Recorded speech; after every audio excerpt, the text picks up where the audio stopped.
warahmatullahi wabarakatuh. Alhamdulillahilladzi arsala rasulahu bil huda wa dinil haqq liyudhhirahu 'ala dini kulli wa kafa billahi shahidan. Asyhadu an la ilaha illallah wa asyhadu anna Muhammadan abduhu wa rasuluh la nabiyya ba'da. Puji syukur marilah senantiasa kita panjatkan hadirat Allah Subhanahu wa taala yang mana pada hari ini kita sama-sama mengikuti kajian atau pelatihan Fardhu Kifayah yang insya Allah menjadikan ilmu nanti bagi kita di masa depan nanti. Siapa tahu entah orang tua kita, entah saudara kita, orang terdekat, ada yang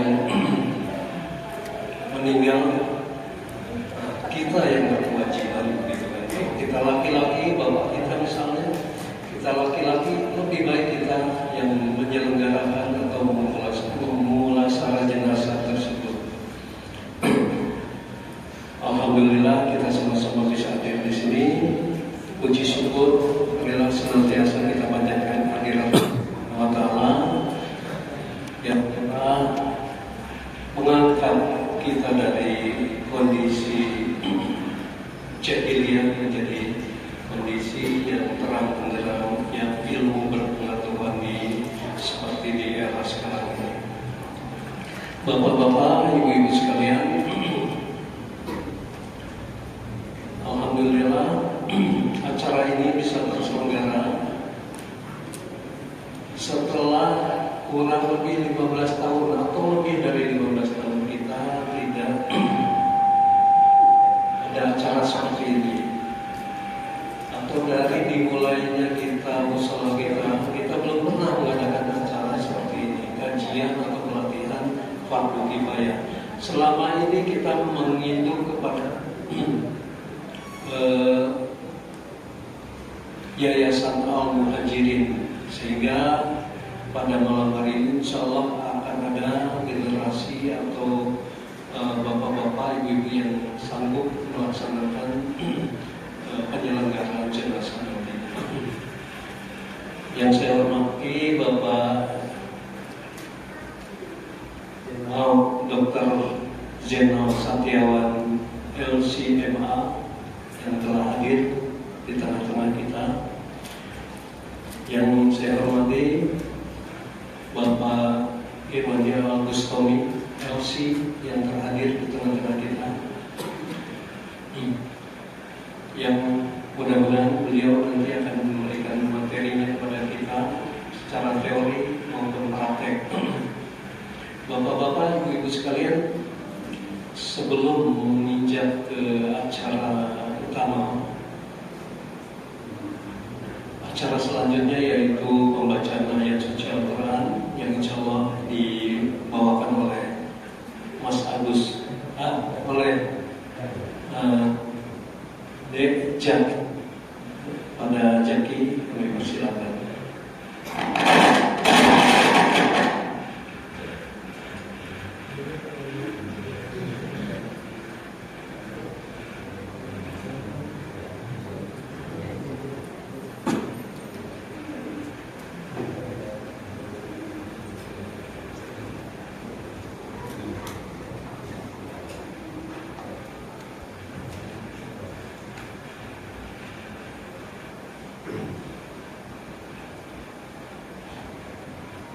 Assalamualaikum warahmatullahi wabarakatuh.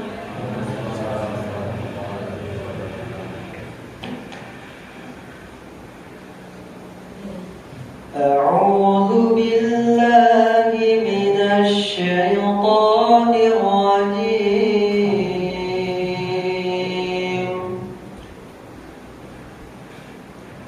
Bismillahirrahmanirrahim.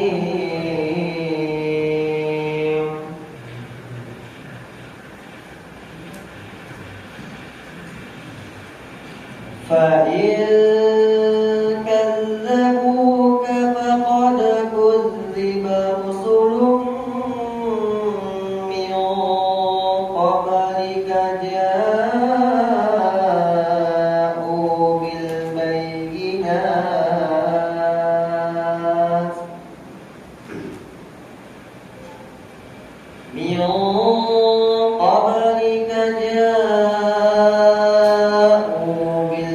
بالبينات والزبر والكتاب المنير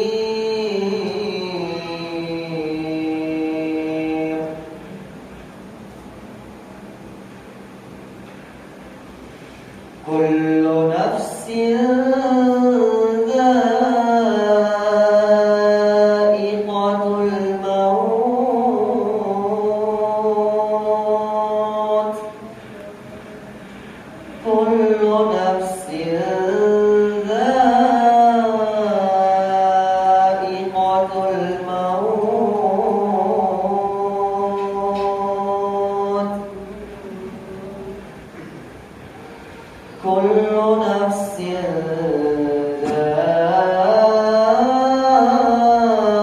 ذائقة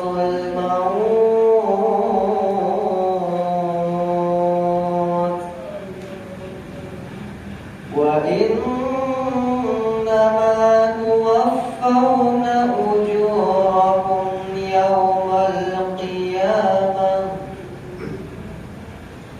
فمن زحزح عن النار وأدخل الجنة فقد فاز وما الحياة الدنيا إلا متاع الغرور الذين أشركوا ومن الذين أشركوا أذى كثيرا وإن تصبروا وتتقوا فإن ذلك من عزم الأمور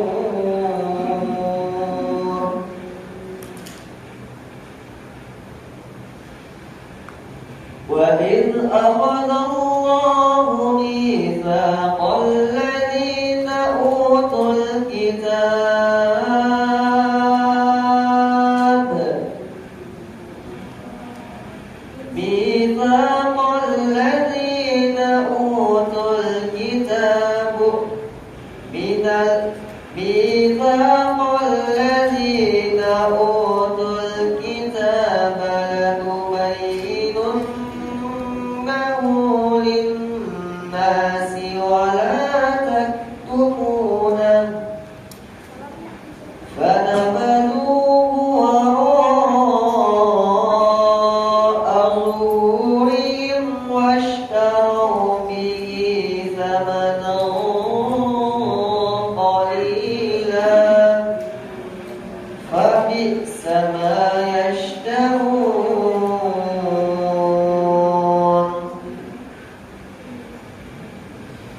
لا تحسبن الذين يفرحون بما أتوا ويحبون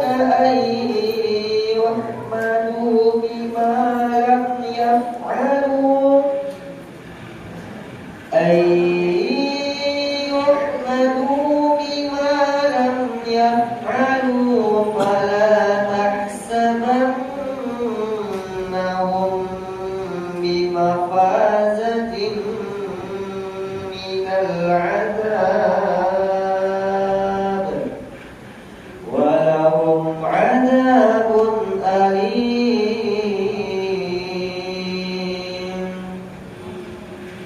ولله ملك السماوات والأرض والله على كل شيء قدير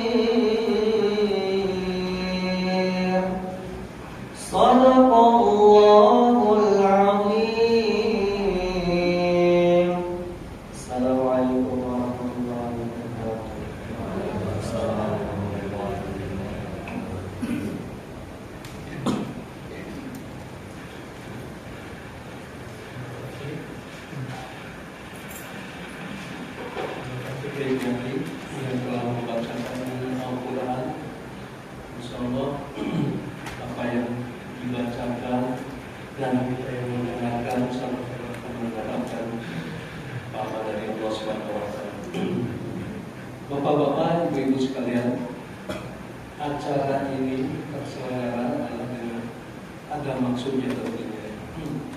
Kita ingin ke depan di antara kita, ibu, bapak-bapak, ada yang berkemampuan gitu, ada yang tergerak hati untuk bisa kedepannya menyelenggarakan jenazah di lingkungan kita. Selama ini kita menginduk pada Al-Muhajirin, ya, Yayasan Al-Muhajirin, dan itu kadang-kadang Pak Jamal apalagi sudah sepuh sekarang, sudah susah lagi, malah beliau pun menugaskan anggotanya untuk memulasarah jenazah di lingkungan kita. Nah, alangkah baiknya kita bisa sendiri, bapak-bapak, ibu-ibu sekalian, mungkin satu orang saja di antara bapak-bapak, satu yang bisa, apalagi lebih ibu-ibu ada satu yang bisa, yang lain mengikuti atau membantu, sehingga bisa di lingkungan kita sendiri melaksanakannya begitu. Nah, kalau sudah ada yang mampu, insya Allah dari fardu kifayah nanti akan membuatkan atau mengadakan peralatan-peralatan yang dibutuhkan seperti alat memandikan jenazah, meja memandikan atau keranda. Dan kalau ambulan itu bisa kita meminjam dari yayasan Mulunjak atau dari yang lain. Yang penting kita ada dulu yang memandu gitu kan. Nah, kemudian yang lainnya kita bisa adakan. Mungkin itu saja keinginan dari pengurus fardu kifayah untuk menyelenggarakan ini. Ada kandidat yang bisa nantinya bisa menyelenggarakan jenazah. Oke, bapak-bapak, ibu-ibu sekalian, tiba waktunya pada acara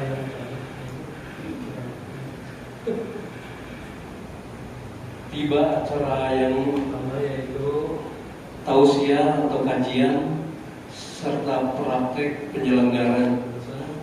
Insya Allah yang pertama Bapak Irwandi Augusto Melsi akan membawakannya.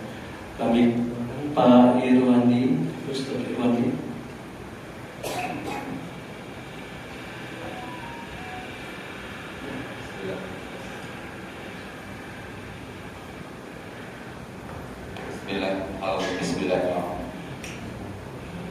Bismillah.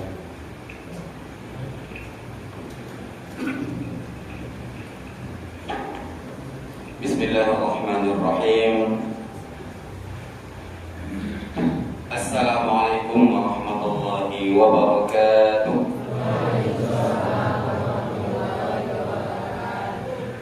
Alhamdulillahi rabbil alamin. Alhamdulillahilladzi anzala as-sakinata fi qulubil mu'minina liyazdadu imanan ma'a imanihim. Nashhadu an la ilaha illallah wahdahu la syarika lah wa nashhadu anna Muhammadan 'abduhu wa rasuluhu sallallahu alaihi wasallam. Allahumma 'allimna ma yanfa'una wanfa'na bima 'allamtana. Allahumma zidna 'ilma wa rzuqna fahma. Allahumma amin. Yang sama-sama kami hormati Ustaz Dr. Zainal Setiawan SMA. Beliau adalah Ketua Ikatan Dai Indonesia Profesi Kepri IKADI, dan kebetulan kami juga satu angkatan ke Mesir belajar di Al-Azhar. Kemudian yang sama-sama kita hormati staf IKADI Ustaz Jamain. Kemudian yang sama-sama kita hormati Bapak Pengurus Mushola Al-Sattah, beserta bapak-bapak dan ibu-ibu jamaah, ya camat Pak ya, calon mati semua kita Pak ya. Semoga Allah menghadirkan kepada kita satu nikmat yang dikatakan oleh Rasulullah, Akhyasun nasi aktsaruhum lil mauti dzikra. Orang yang paling cerdas itu adalah yang paling banyak mengingat kematian. Nah, hari ini kita hadir dalam rangkaian acara pelatihan penyelenggaraan jenazah. Ini kita siap-siap untuk mandikan diri sendiri atau mandikan orang lain? Mandikan orang lain. Jadi di kepala kita masih orang lain yang akan mati ya. Ya Bu, belum kita. Baik Bapak Ibu yang dimuliakan Allah, insya Allah dalam kesempatan daurah kita hari ini, pelatihan kita bagi jadi 2 sesi. Saya dengan Dr. Zainal. Nanti sesi kedua insya Allah beliau akan menyampaikan dari bagaimana mengamankan jenazah dan selanjutnya. Bapak Ibu, sambil menunggu calon jenazah yang akan dimandikan ya, kita mulai dari tahap awal, dari langkah awal sebagai muqaddimah. Yang namanya kematian tadi dibacakan oleh Ustaz kita, kullu nafsin dha'iqatul maut. Setiap yang punya nyawa, yang bernyawa pasti akan merasakan kematian. Tapi kematian ini tentu tidak serta-merta datang. Ada yang pakai tanda-tanda kematian dulu, ada yang langsung tiba-tiba meninggal. Ada yang tiba-tiba meninggal, ada balap-balapan, tabrakan, meninggal. Sehat badan, sehat fisik, masih muda, tapi tabrakan. Nah, kita membahas orang yang dalam posisi sakratul maut, sakit. Sakitnya sudah lama, kemudian sudah tidak sadarkan diri atau sadarkan diri. Kita diperintahkan oleh Rasulullah SAW bahwa kami diperintahkan oleh Rasulullah untuk iyadatil marid.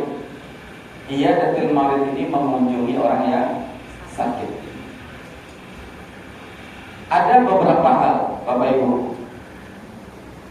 Saya izin pakai catatan aja saja. Kalau Bapak Ibu bisa mengandalkan hafalan nggak nih? Bisa Pak? Bisa. Kalau bisa mengandalkan hafalan, saya sebutkan atau saya catatkan. Catat ya. Nah, bapak-bapak pakai hafalan. Nggak ada yang bawa catatan boleh. Izin Ustaz digeser ini papan tulisnya. Pembahasan pertama kita adalah adab dalam mengunjungi orang yang sedang sakit sakratul maut.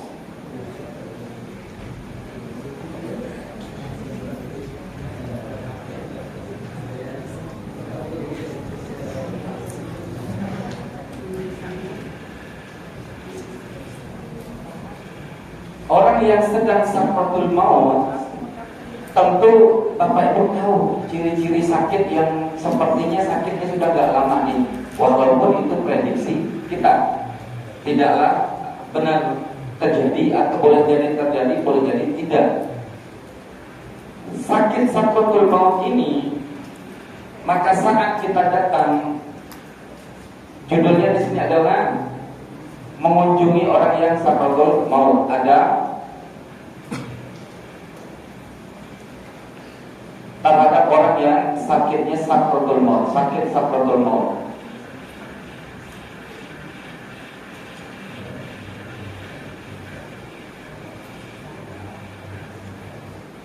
Yang pertama, Bapak-bapak, Ibu-ibu, adalah tugas kita adalah memiringkan.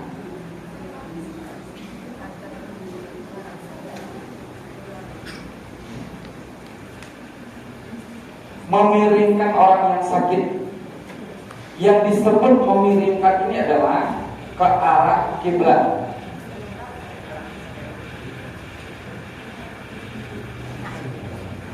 Ke arah kiblat. Bagaimana cara jenazah, cara orang sakit kita miringkan? Maka disunahkan memiringkan jenazah itu ke arah kanan. Nih, berarti kiblat kita di sini. Saat orang itu tertidur, berarti kepalanya di sini, kakinya di sini. Miringkan dia ke kanan jika memungkinkan. Tapi ada beberapa orang yang jenis penyakitnya terlalu berat, untuk miring-miring itu susah. Maka langkah berikutnya adalah arahkan kakinya ke kiblat, tapi kepalanya tinggikan. Pakai bantal atau dipapak oleh paha keluarga. Ini yang penting, orang yang sedang sakratul maut ini menghadap ke kiblat. Itu yang pertama. Yang kedua adalah talqin. Yang kedua talqin.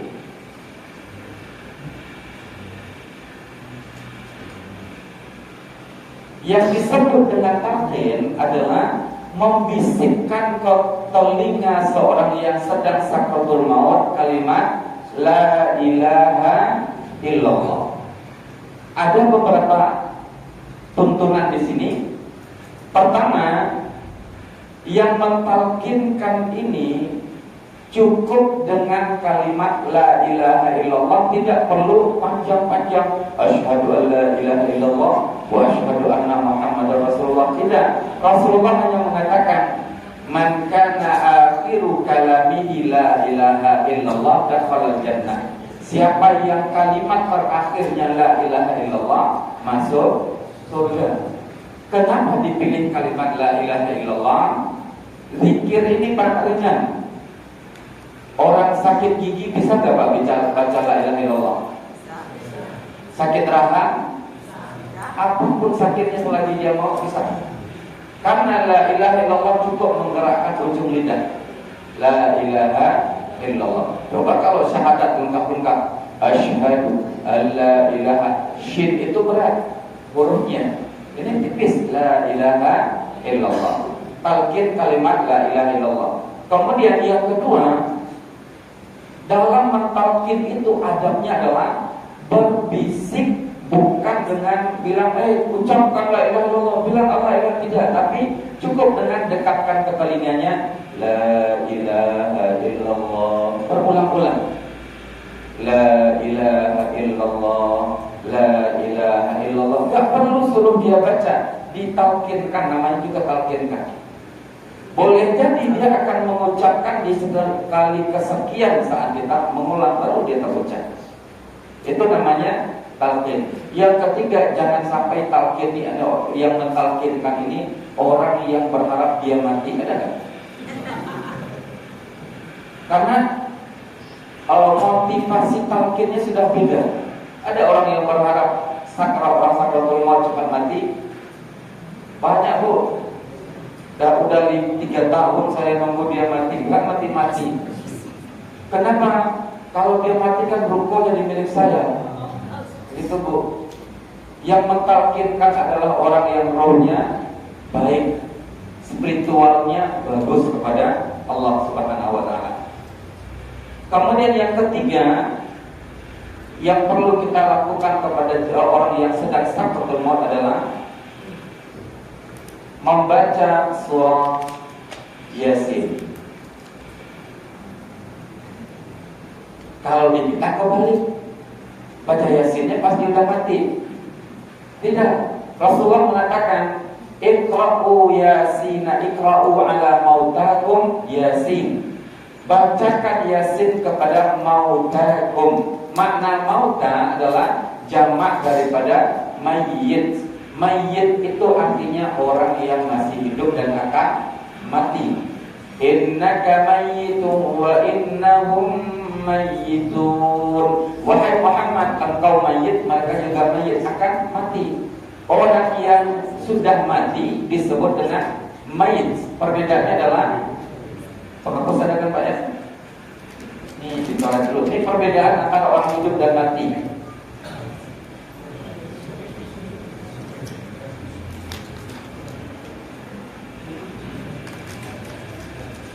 Kalau ianya berbaris di bawah, berarti orang akan mati.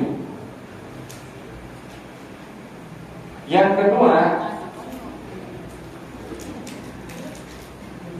kalau ianya sukun, berarti orangnya sudah mati.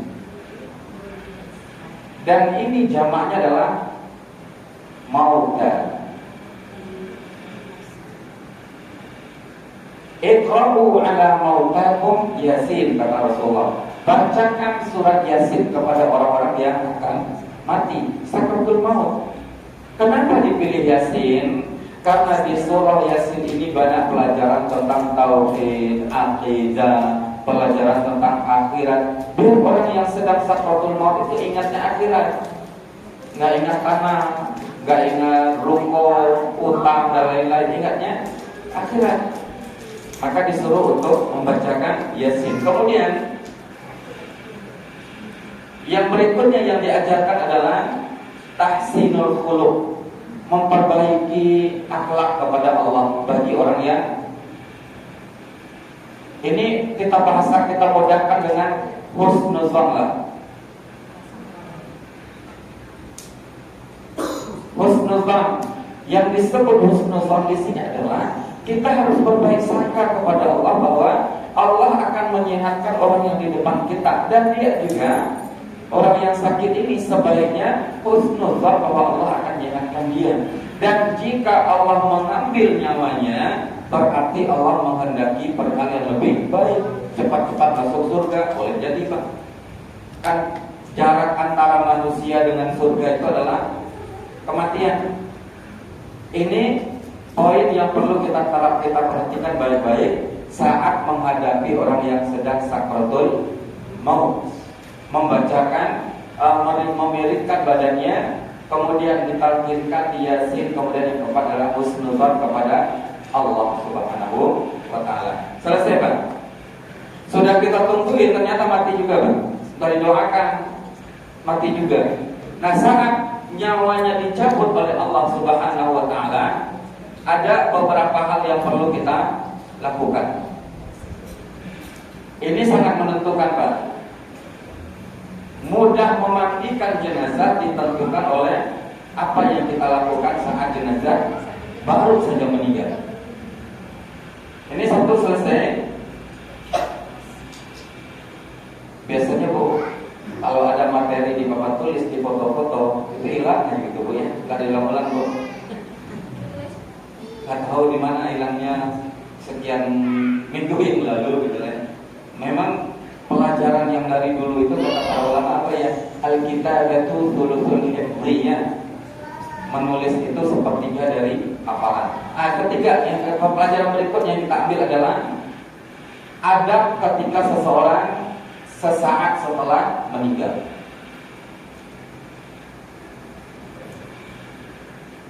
Mohon maaf, apa judul paling pas di sini? Fawra wafatihi, sesaat setelah dia meninggal.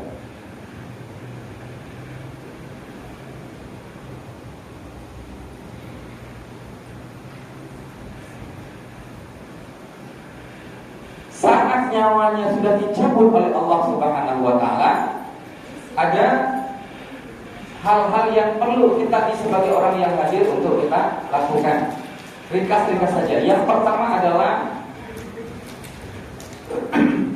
memejamkan mata.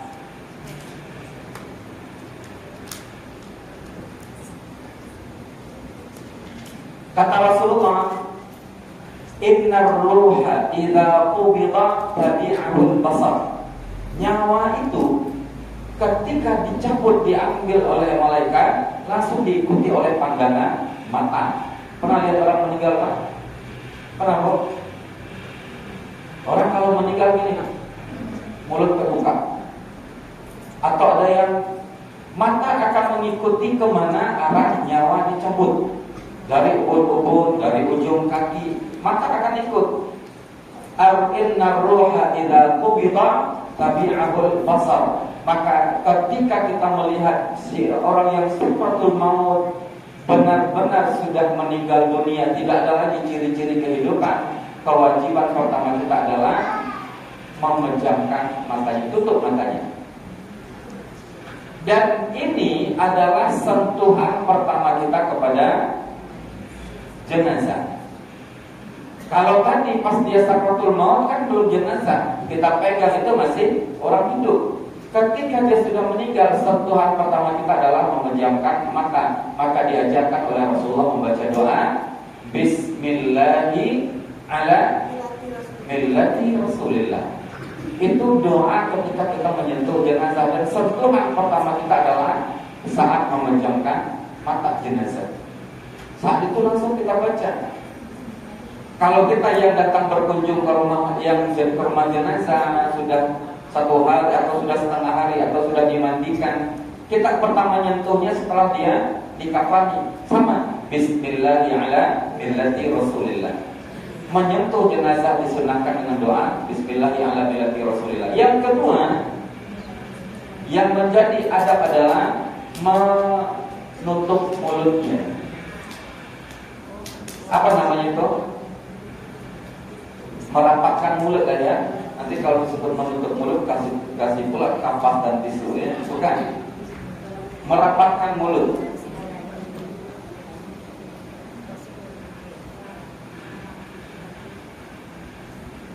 Yang disebut merapat mulut, Pak, kalau dalam bahasa fikih kadang disebutkan dengan syiddatul lihyain.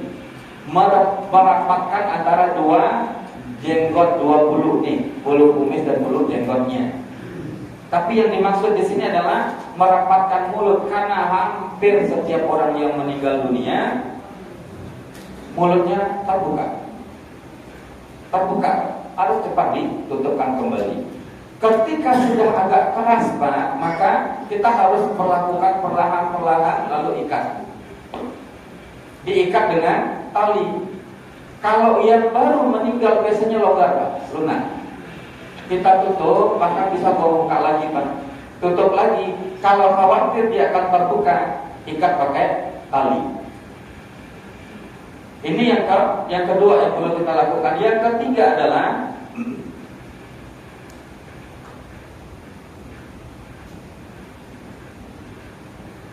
melenturkan persendian.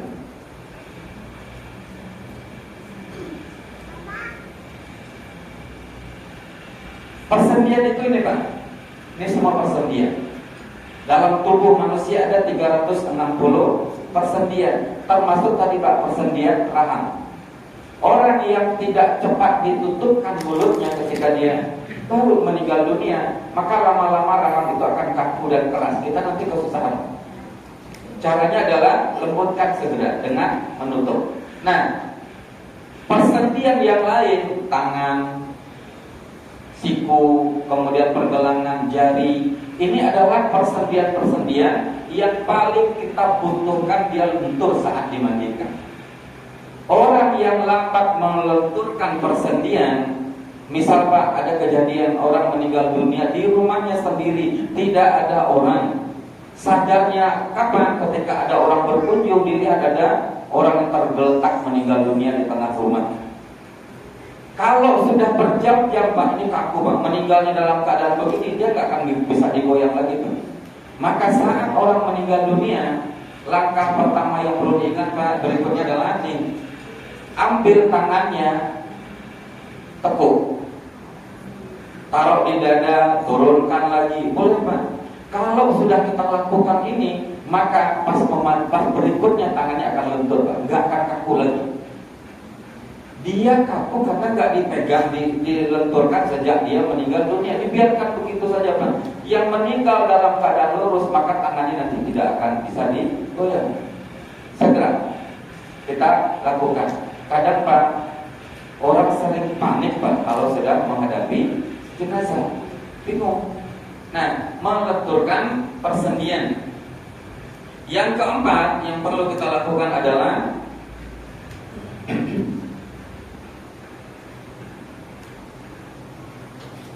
meninggikan jenazah.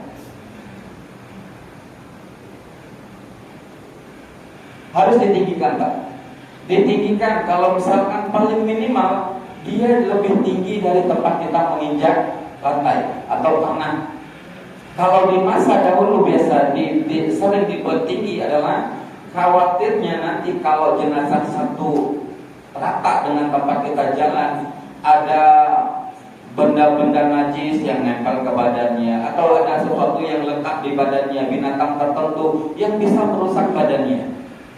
Ditinggikan.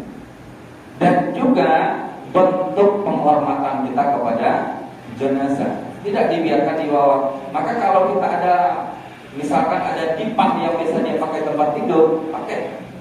Tidurkan dia di dipan. Posisinya kemana? Yang kelima adalah menghadap kiblat.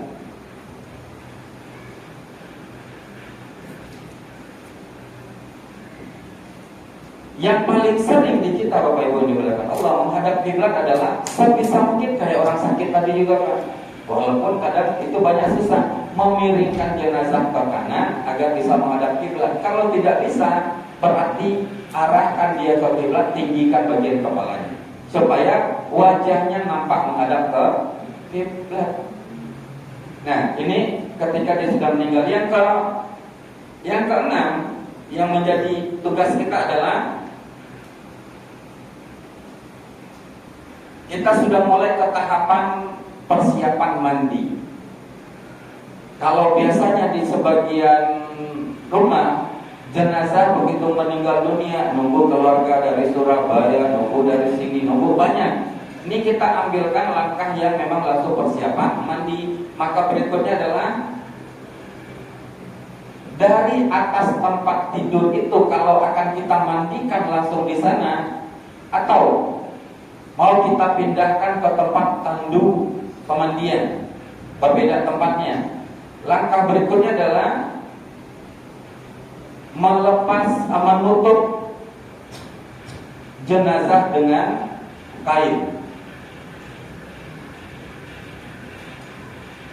Penutup ini harus menutup dari atas sampai ke bawah, tertutup semuanya Pak, dengan penutup yang sangat lebar. Lebar ini perkiraannya adalah dia miring lebar ke samping kanan. Kalau dimiringkan bisa ketutup aurat yang belakang, dimiringkan ke kiri tertutup yang belakang. Kalau pas-pas dengan badannya Pak, nanti sedikit saja bisa-bisa terbuka. Nah, setelah itu yang ketujuh, melepaskan pakaian. Jadi tutup jenazah dari atas, setelah itu baru dilepaskan pakaiannya. Nah, dalam kondisi terbaring seperti ini, Bapak-bapak, Ibu dimuliakan Allah, ada sunnah yang paling afdal kita lakukan berikutnya adalah ini sambil menunggu proses pemandian, yaitunya yang ke-8,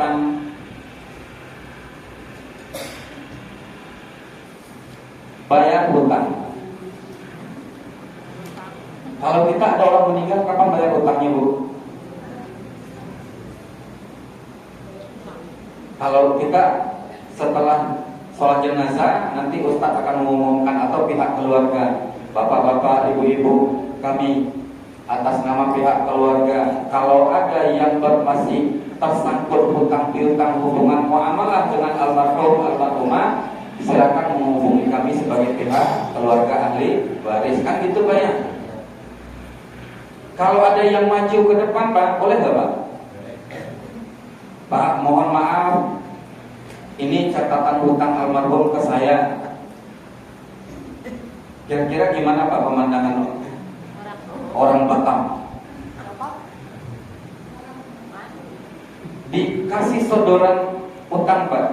Oh, hutang ini 5 juta, ini 10 juta, bisa dikasih. Nah, sebagaimana yang anak sampaikan nih, list hutang Bapak. Nah, ya Allah, dianggap tidak beradab Pak. Jadi ketika jenazah masih terbaring di rumah, seafdalnya hutangnya segera diselesaikan, atau paling minimal sampai sebelum dikubur. Sebelum dikuburkan itu Pak paling afdal membayar hutang jenazah. Bukankah Rasulullah pernah ketika mau memakamkan seseorang, Rasulullah bertanya, apakah saudara kalian ini ada hutangnya? Satu orang angkat tangan, iya ya Rasulullah, ke saya sekian dirham. Banyak lagi yang lain, ada sekian dirham, banyak hutang beliau. Lalu Rasulullah bertanya, man yaqdi an dainihi an daini akhihi, siapa yang siap membayarkan hutang saudaranya? Lalu sahabat yang lain pada angkat tangan, saya ya Rasulullah, saya ya Rasulullah.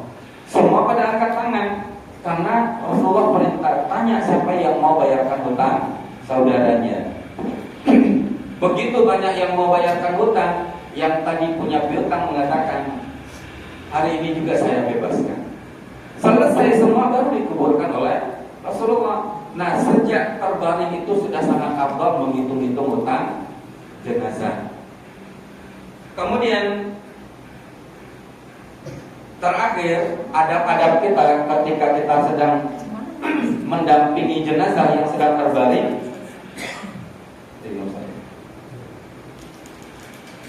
adalah doa. Berdoa untuk jenazah. Di kondisi seperti ini Bapak Ibu yang dimuliakan Allah, bayangkan Pak, jenazah sudah dicabut nyawanya oleh Allah, terbaring di rumah, menjelang dimandikan. Kebanyakan keluarga adalah meratapi jenazah, itu Pak. Itu paling banyak Pak.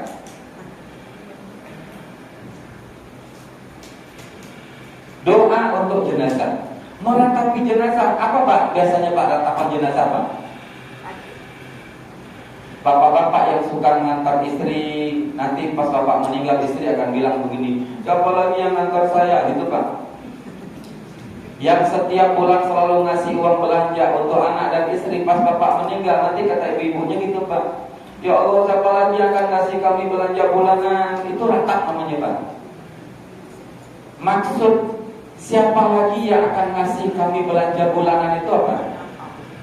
Gak ada lagi yang akan memberi kami belanja bulanan. Itu pernah terjadi di masa Rasulullah SAW ketika beberapa sahabiat meratapi jenazah, nangis sebenarnya Pak, tapi meratapi dalam hal seperti ini. Rasulullah mengatakan, la tad'u ala anfusikum illa bi khairin.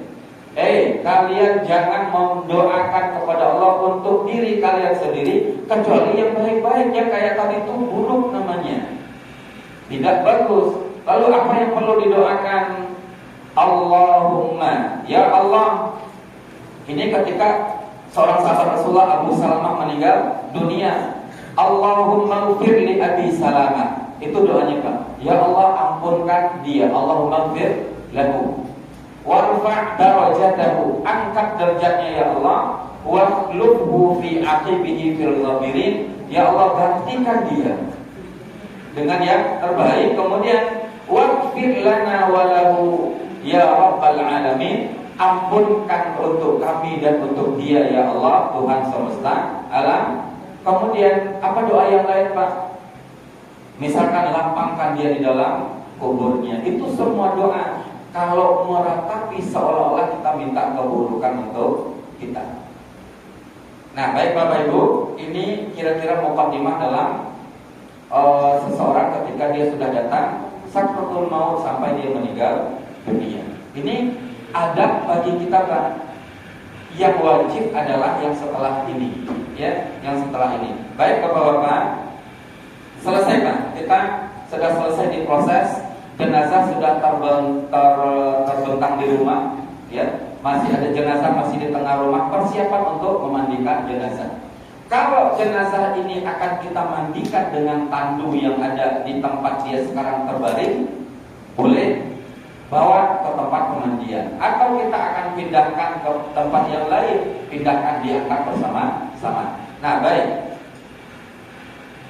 pertama, hal-hal yang perlu kita persiapkan untuk memandikan jenazah.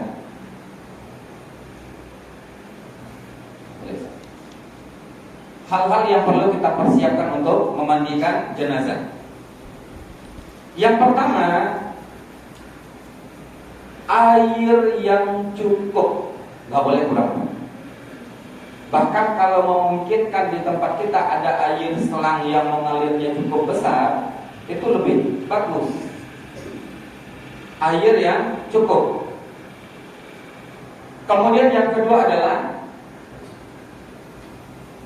kedua masuk kepada perlengkapannya sabun.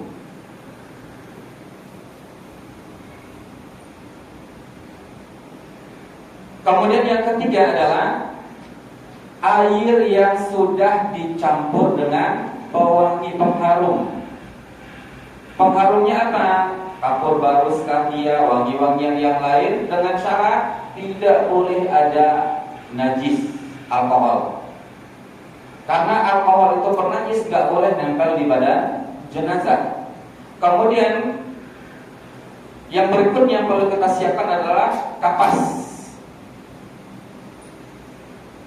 Yang berikutnya adalah untuk pembersih bagian lubang-lubang berupa cotton bud kah dia atau gulungan kain kah dia. Kemudian yang berikutnya yang ke 6. Tadi ke 7. 6. Berikutnya adalah kain atau kapas, gulungan kecil ataupun pengganti sarung tangan. Jadi sarung tangan seorang yang memandikan jenazah, atau kalau tidak ada ganti dengan kain yang bisa menutup seluruh tangan. Kita sarung tangannya juga belum, kita anggap ada nanti. Ya. Baik, ini perlengkapan kita dalam mandikan. Yang terakhir adalah handuk pengering. Tambah satu lagi yang sebenarnya harusnya sudah kita siapkan dari awal, yaitu adalah kain penutup. Tetap ada. Jadi penutup yang tadi kita pakai tetap boleh jadi kita pakai saat memandikan dan sampai selesai, atau kita ganti karena itu basah. Penutup jenazah, penutup badan jenazah. Baik, ini perlengkapan selesai. Bapak-bapak, ibu-ibu, kenapa kita kadang nggak berani mandikan jenazah? Karena kita berpikir bahwa mandikan jenazah itu sulit, berat. Padahal mandikan jenazah itu gampang, Pak. Bapak-bapak mandi susah gak, Pak? Gampang kan, Pak ya?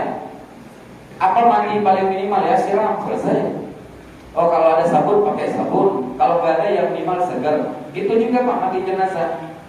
Nah, kemudian ada hal yang perlu kita perhatikan. Siapa yang sejatinya boleh memandikan jenazah? Yang disebut dengan ghasil. Orang yang memandikan jenazah kalau dalam kaidah dikatakan adalah aulan nasi bil ghuslil mayyiti aulahum bis salati alaihi. Orang yang paling utama memandikan jenazah adalah orang yang paling utama menyolatkan jenazah. Siapa yang paling diutamakan menyolatkan jenazah? Keluarga terdekat. Dan yang dianggap paling terdekat itu adalah ke atas dulu, ayahnya. Tidak ada ayahnya, kakeknya. Tidak ada kakeknya baru turun ke bawah, anaknya, cucunya. Tidak ada anak cucunya berarti pindah ke samping, saudaranya, pamannya. Tuh, itu yang dianggap ring terdekat dalam menyolatkan jenazah. Dan memandikan jenazah juga demikian. Ini orang yang paling terdekat, mulai dari ayahnya, kakeknya, anaknya atau cucunya, saudaranya, pamannya. Ini orang paling terdekat. Yang kedua, poin dalam memandikan jenazah tadi orang paling utama. Orang yang memandikan jenazah ini laki-laki dimandikan oleh laki-laki, perempuan dimandikan oleh perempuan. Jenazah laki-laki yang mandikannya jenazah orang laki-laki, maka kalau ada yang meninggal ayah, yang akan memandikannya keluarga beliau yang laki-laki, ayahnya beliau atau anaknya. Perempuan juga demikian.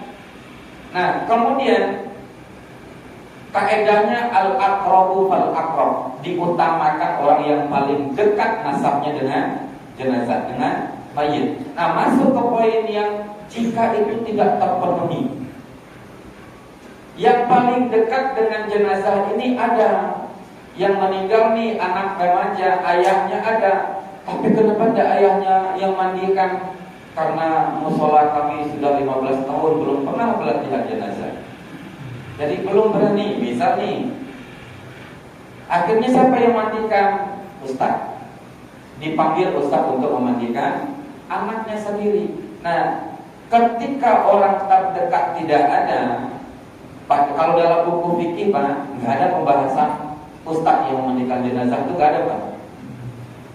Siapa yang memandikan jenazah? Aqrabu al-aqrabu fal-aqrab, paling dekat nasabnya itu yang memulai. Kenapa demikian? Karena dianggap mandikan jenazah itu gampang Pak. Gampang, maka tinggal panggil bapaknya, Pak, sini bapak yang mandikan anak. Kadang juga nggak perlu dipanggil, dia sudah langsung siap-siap mandikan anaknya karena dianggap begitu gampang. Nah kemudian kita ambil kasus Pak, seorang yang meninggal ini perempuan, tapi keluarga dekat ibunya, ada anaknya atau saudarinya tidak ada. Siapa yang memandikan? Mahramnya. Kalau terpaksa harus dimandikan oleh laki-laki adalah mahramnya. Sebelum ke mahram, ada nggak wanita lain yang bisa memandikan? Siapa? Semisal temannya, ustazahnya, semua yang kalangan perempuan itu yang menggantikan posisi ibu dan anak dan saudari. Begitu juga dengan laki-laki. Nah, kapan boleh berpindah kepada laki-laki memandikan perempuan? Kalau laki-laki itu mahramnya. Siapa mahram? Ayahnya. Ini perempuan yang meninggal dunia, ayahnya, kakeknya, kemudian anaknya sendiri, saudaranya. Ini adalah mahramnya, dibolehkan. Nah, kemudian begitu juga sebaliknya. Kalau dalam kondisi darurat. Nah, terjadi kasus yang lain, yaitunya ketika seorang laki-laki meninggal dunia, yang laki-laki tidak ada yang akan bisa memandikan. Nggak ada di situ. Bukan nggak ada yang bisa memandikan Pak, ya lebih tepatnya tidak ada laki-laki. Kalau ada laki-laki maka wajib dia mandikan apapun yang dia bisa. Nah sekarang tidak ada laki-laki di tempat tersebut kecuali perempuan. Dan ternyata perempuan yang mahramnya juga tidak ada. Kalau di Batam sangat mungkin nggak ada mahram di Batam. Kenapa? Merantau dari kampung. Di sini sebatang kara, tetangga banyak. Maka tidak ada laki-laki yang akan memandikan. Perempuan ada tapi bukan mahramnya, gugur kewajiban mandi. Gitu Pak. Perempuan meninggal dunia, saudari-saudarinya, kakek, ibunya, anaknya tidak ada. Yang memandikan mahramnya laki-laki. Tidak ada mahramnya, maka gugur kewajiban mandi. Wajib ditayamumkan. Kalau tayamum kan gampang. Tayamum sudah gampang. Jika ada jenazah yang dikubur sebelum dimandikan, tahunya setelah dikubur, digali kuburannya. Digali kembali kuburannya. Nah, baik, bapak-bapak, ibu-ibu yang dimuliakan Allah. Seseorang yang memandikan jenazah selain tadi secara nasab, kemudian secara agama harus muslim. Harus muslim. Dan di dalam fikih darurat Pak, saat tidak ada lagi laki-laki yang bisa memandikan laki-laki ini, laki-laki muslim, tidak ada laki-laki muslim yang bisa memandikan si laki-laki ini. Yang ada kalau nggak perempuan atau laki-laki orang non muslim. Mana pilihan? Laki-laki non muslim. Boleh. Lah kenapa boleh? Dia kan nggak muslim. Bapak Ibu, di dalam memandikan jenazah ini ada dua hal yang perlu kita catat. Yang pertama, jenazah wajib mandi. Ya. Yang kedua, ibadah fardu kifayah bagi yang memandikan. Kan dua hal yang berbeda Pak. Jenazah wajib mandi, yang kedua fardu kifayah bagi yang memandikan. Dua-duanya wajib Pak. Nah, kalau bisa dapat dua-duanya bagus. Yang memandikannya dapat pahala fardu kifayah, kenapa? Dia muslim. Yang jenazah juga termandikan. Tapi kalau nggak bisa dua-duanya, minimal dapat satu Pak. Mana? Jenazah bisa dimandikan, terserah agama apapun yang memandikan, karena muslim tidak ada. Tuh. Maka boleh orang memandikan. Yang memandikan ini adalah orang non muslim, dengan syarat tidak ditemukan lagi orang muslim yang akan memandikan. Karena target dari memandikan jenazah adalah membersihkan jenazah. Membersihkan jenazah. Baik. Kemudian syaratnya adalah muslim, kemudian harus akil baligh. Tidak ditemukan akil baligh, boleh seseorang yang dalam keadaan mumayyiz. Siapa mumayyiz? Anak yang belum baligh tapi sudah paham. Tahu baik, tahu mana buruk, tahu juga dia fardu kifayah. Kayak kami dulu Pak, kelas 4, kelas 5 SD itu, salah satu perlombaan adalah lomba menyelenggarakan jenazah. Dari kecil Pak, kami sudah dididik menyelenggarakan jenazah. Tapi memandikan jenazah secara Yang benar-benar jenazahnya Pak itu baru di SMA.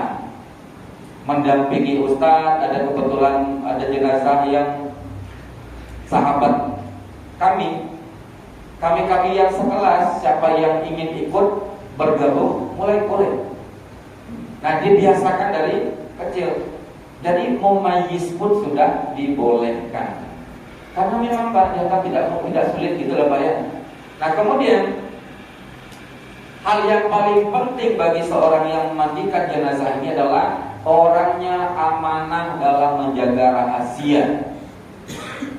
Sampai-sampai Rasulullah SAW mengatakan bahwa man ghassala an janazatin fakatamahu ghafarallahu lahu, ghufira lahu. Siapa yang memandikan jenazah lalu dia menutup aib-aib si jenazah tersebut, maka Allah akan mengampunkan dosanya. Wajib amanah Pak. Nah, disebut amanah di sini adalah kalau dia melihat si jenazah ini ada hal-hal aura positif yang dilihat dari jenazah, sampaikan, boleh Pak. Contoh apa? Ketika memandikan jenazah, ya Allah, padahal saya tahu wujud aslinya dia, tapi begitu saya mandikan wajahnya bersinar, gitu Pak. Wajahnya bersinar. Begitu kami kuburkan, jenazahnya itu ringan, harum, tapi jangan berlebihan Pak, nanti kuburnya jadi kubur keramat. Orang Indonesia kan sangat sensitif, sedikit ada yang aneh-aneh langsung jadi keramat. Jadi ada hal-hal yang baik dari jenazah itu, sampaikan. Tapi kalau hal-hal yang negatif, tutupi, berdosa kalau dia menyebutkan tersebut, berpahala dan dapat ampunan kalau dia menutupi aib jenazah. Sebab itu Pak, orang yang memandikan jenazah itu sebaiknya adalah yang paling dekat dengan jenazah nasabnya, supaya malu Pak, masa aib saudara saya sebar keluar. Dia menutupi aib jenazahnya. Nah, baik, kita berbicara tentang jenazah muslim. Nah, yang tidak perlu dimandikan itu Bapak Ibu yang dimuliakan Allah adalah jenazah kalau dia bukan muslim, tidak perlu kita pikirkan. Biar saja ikut agama dia masing-masing. Yang kedua, jenazah yang kalau kekuburan Pak, kekuburan itu kadang masih utuh, kadang sudah terpotong-potong, hancur, itu tidak perlu dimandikan. Yang ketiga yang tidak perlu dimandikan adalah jenazah mati syahid. Jenazah mati syahid. Kenapa? Allah menginginkan darah yang nempel di badan dan di bajunya sebagai saksi pada hari kiamat bahwa dia meninggal dalam keadaan syahid. Ini Pak, selesai. Baik, kemudian yang perlu kita mulai adalah kita persiapan ke memandikan jenazah. Tadi sudah saya perlengkapannya adalah air secukupnya, tidak boleh kurang. Kemudian ada sabun, air yang sudah diisi dengan pewangi, pengharum, wangi-wangian yang selama bukan alkohol. Kemudian juga kita siapkan sarung tangan. Kemudian kita juga siapkan adalah kapas atau cotton bud juga untuk membersihkan telinga dan beberapa hal. Kemudian nanti kita akan juga memerlukan kain penutup jenazah kalau nanti kain yang pertama diganti. Yang ketiga adalah yang berikutnya adalah handuk atau pengering badan. Baik, kita masuk kepada proses mandi jenazah. Bapak-bapak, kita akan lebih banyak di prakteknya Pak. Tapi sekilas mandi jenazah itu Pak, hukumnya wajib, fardu kifayah. Terbagi kepada dua jenis mandi. Yang pertama, mandi paling minimal dan itulah yang wajib, yaitunya mandi sekedar ta'mimul badani bil ma'i, meratakan air ke seluruh tubuhnya, selesai Pak. Dengan cara nggak ada najis yang keluar Pak, selesai. Tapi kalau ada najis yang keluar, bersihkan dulu karena belum dianggap bersih. Yang kedua, mandi yang sempurna. Mandi yang sempurna yang insya Allah akan kita praktekkan.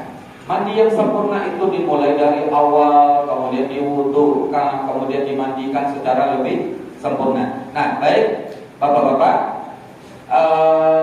kita akan mempraktekkan mandi yang dianggap mandi sempurna sesuai sunnah Rasulullah SAW.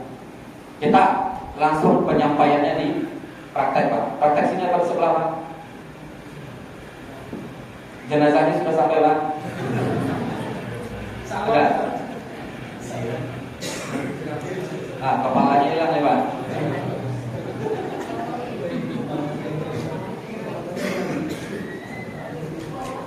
Diposisikan, Pak, di atas tandu dalam keadaan tertutup.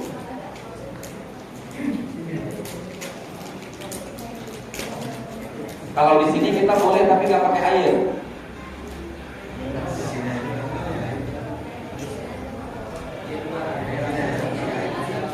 Kalau nggak mau pakai air juga nggak apa, ambil aja gayungnya, Pak, seolah ada air. Siapkan mejanya dulu, Pak. Meja yang cukup untuk jenazahnya cukup panjang, Pak. Nah, baik Bapak Ibu yang dimuliakan Allah, sambil menunggu persiapan, memandikan jenazah ini hukumnya adalah wajib fardu kifayah. Dengan dua target yang tadi kita sebutkan. Yang pertama adalah si jenazahnya terbersihkan.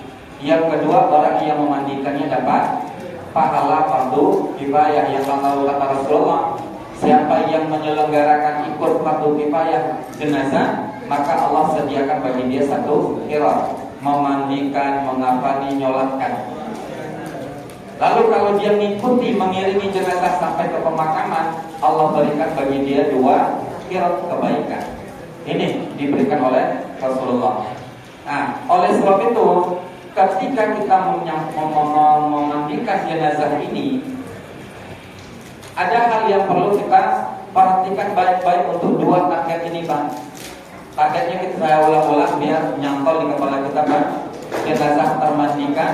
Yang kedua adalah kita sebagai orang yang memandikan dapat pahala. Alhamdulillah, ini cukup, Pak.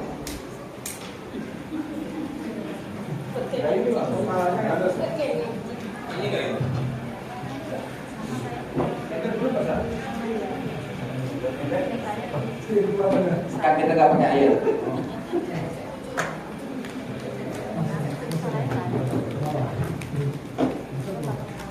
Jauh-jauh jemput katanya moncang, kepala tertinggal.